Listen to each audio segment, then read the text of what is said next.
Welcome back, YouTube, to another Cutlass board game deck tech video. For the first one that I recorded, we did kind of a combo deck with Cedar Power and Tyaela. This time I wanted to come back and do another combo deck because, thinking about it, I wanted to build a few things to give people some ideas of how the game is played beyond the kind of things that you would probably discover on your own starting out. And then maybe I'll start building some stuff that I have played against people and done a bunch of testing with, and what I think is going to be really strong in the meta as it kind of develops. But this is a Tyaela Ascendant Goddess combo deck.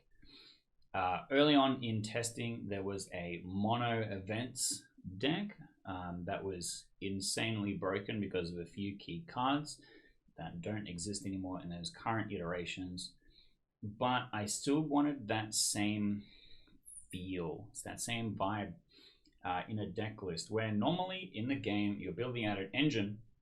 The engine lets you draw cards. You use those cards in your hand as kind of fuel to keep everything moving, keep everything still going. And this deck archetype doesn't do that. What this deck is trying to do is get as many cards as it can removed from the deck. With Tyaela being the key card here, Tyaela says shuffle 20 cards, that's half your deck, from your Banish pile into your deck, and then take an extra turn after this one. And if you have no banished cards, claim a treasure. So you're only going to be claiming a treasure after you've taken that extra turn, but the idea is to try and set up as fast as you can, get those 20 cards into the banished pile, take that extra turn, and then try and get as many treasures that way. And potentially, if you have enough things set up so that you can get back to 20, get right back up there as fast as you can, you could potentially be looping a couple extra turns, trying to get those final treasures that you need. But let's run through the deck so we can get some idea of how it works. So we have a bunch of things that are going to banish cards from your deck, but the most obvious one is the event card, because when you resolve the effect of an event card, it is banished upon resolution. They are meant to be a one-time effect, and so cards like Carrion Deluge, after you've ripped a card out of your opponent's hand, it is then banished. So the idea is to try and play as many events as we can, and so we have Riftsealers, which searches your deck for an event card and plays it. Normally, to play an event card, you need to pay a construction point at the beginning of your turn, but Riftsealers, it goes around this, and every time Riftsealers is activated, it's going to play an event for you. So we've got the Carrion Deluge, which will banish a structure from your opponent's hand. We've got Savage Tides, a card that has not seen much play in its current iteration, where it deals 1 damage to every card with a discard cost of 1. And you'll see the only card in this list that has a discard cost of 1 is Tybaltimus the Scorned, and we'll get to why that's not a problem in a minute, but there's a lot of key draw engine cards and a lot of the pirates in the aggro pirate deck that do cost 1.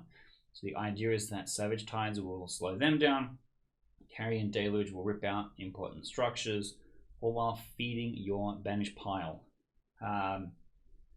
We've then got a combo of Skeletal Salvage and King's Edict. Skeletal Salvage searches your deck for 2 cards and puts them into the discard pile. But then King's Edict chooses any 2 cards in any discard pile and banishes them. So you can just straight up remove 2 cards from your deck at the cost of playing 2 events, or Skeletal Salvage can hook you up with Remnants of Scarshank, a card that if you pay construction points, it can get added to your tableau, and then when he is activated, you discard him to draw a card, at the beginning of the value engine. The other choice is, in fact, Tybaltimus the Scorned. She has 2 important abilities here. The first one is if you have all 4 Tybaltimus banished, at the start of your construction step, draw until you have 2 cards in hand. So you will basically, if you have nothing, and before your draw step, where if you have no cards in hand, you'll draw it back up. If you have nothing going into your beginning of your construction step, you draw 2 cards, basically. So that you can do more things. You'll have events to play. You can potentially make construction points to bring back Remnants of Scarshank. And then the other option is if you're playing it when it activates in your tableau, you get to banish it and then draw 2 cards. So it's not going to sit around in your tableau as an engine, but it will banish itself and give you basically break even on resources. Hopefully hitting a set of 4. So Skeletal Salvage and King's Edict can help you get to that 4 pretty quickly so that you can try and keep some cards in your hand. And then ideally have Tyaela activate at some point. We've also got Ambitious Deckhand, where if you have at least 3 crewmates in your tableau, you may banish 2 cards from your discard pile to claim a treasure. This guy is going to be super key. He's going to banish some of the events that you've discarded to play stuff that are maybe not good in this matchup. Like, I'm not going to play Carrion Deluge if I know my opponent doesn't have any structures. So I'll be discarding it to play stuff and then banishing it with the Ambitious Deckhand, which helps us get to 20 and also gets us treasures.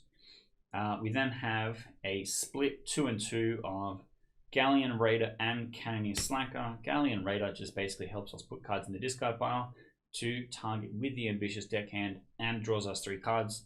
And the Cannoneer Slacker, if it is banished, we can cast that card. And then if we have 8 crewmates in the discard pile, which is going to be kind of rare, then we can play it.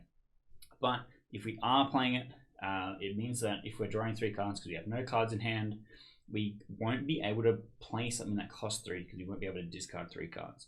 But you can play the Cannoneer Slacker from the banish pile because you will have 3 cards to pay for it, and it's not going to need to be in your hand for that. So you can potentially just be playing it to activate your tableau, which is just as important. And then we have some other kind of regular stuff like the Thomas Daring. I tend to put 1 into every deck, but he also banishes himself. So it does help you get the 20 that way. I'm playing 2 Voidsign at midnight because if we're going to banish our entire own deck, we might accidentally be banishing Tyaela in some way, or our opponent manages to hit her, banishing her in some way. We need to make sure that we can get her into play so we can shuffle those cards back in, get that extra turn. Get those extra Ambitious Deckhands activating, get the Riftsealers activating again and again, so that we can hopefully speed in front of our opponent with our quick playing value engine. So I've not had a chance to test this yet, but I am excited to play it because I both want to see Savage Tides getting some big value, and I want to be able to be playing 100 events as we can.